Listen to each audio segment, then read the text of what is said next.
Emory Hunters are the playbook here at the 2022 East-West Shrine Bowl in Las Vegas, Nevada, with outstanding wide receiver Jaquarii Roberson from Wake Forest. How you doing, man? I'm good. How are you? I'm doing fine, man. One thing I love about your program is that y'all play above the X's and O's. So let's say the play breaks down.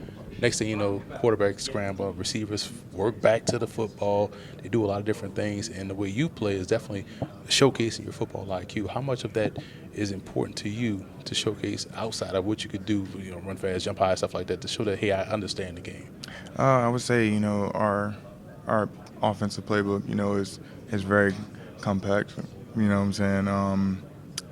It's tough. It took me a little while to learn it, but once I got it, we added new things in. Added new plays in, new personnel. Um, it's good to expand. And learn. And gain knowledge. From that offense. I would say we have one of the best offenses in the ACC. Maybe one of the best in the country. We produce well, and I think personally it comes with having guys together 4 and 5 years. So that was the biggest thing I think this year. We was together for so long, and it all just came together, and we continue to progress. Most high school seniors do not understand the gem that you just dropped in there.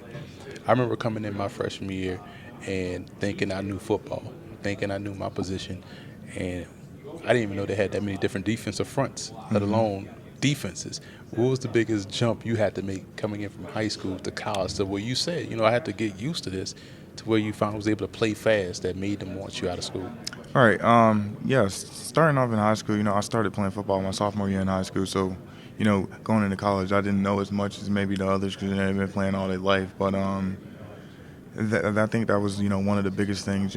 Starting off like not understanding what the defense is doing. And that's hard. Like when you don't understand what the defense is doing, it makes the game harder. It makes you think more. You're not out there playing like yourself. But once I got that down, you know, everything was so much easier to me. Finding the open spots in the zones. Understanding the different fronts, or understanding what the safeties are doing, the corners are doing, and it just makes the game like so much easier. So just like to the high school guys, like when you're coming out, make sure you get in that playbook early. That's something I struggled with. That's something I took for granted. First coming in the wake, and after I got it down, the game was just so much easier to me. Being a student of the game is really big, and that's something I want to focus on more in my future.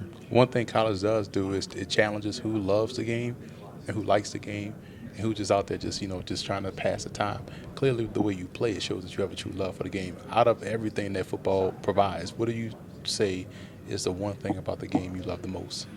There's a few things. It would be hard for me to just name one, but one thing, I'm a receiver. I love running routes. I love, making routes. I love, getting open. So I think that's really cool. How you can work your craft as a route runner, as a receiver. I think that's one, thing of the game that like you can't take away, and it's just a good feeling, to get out there and run routes, like move around, like get open.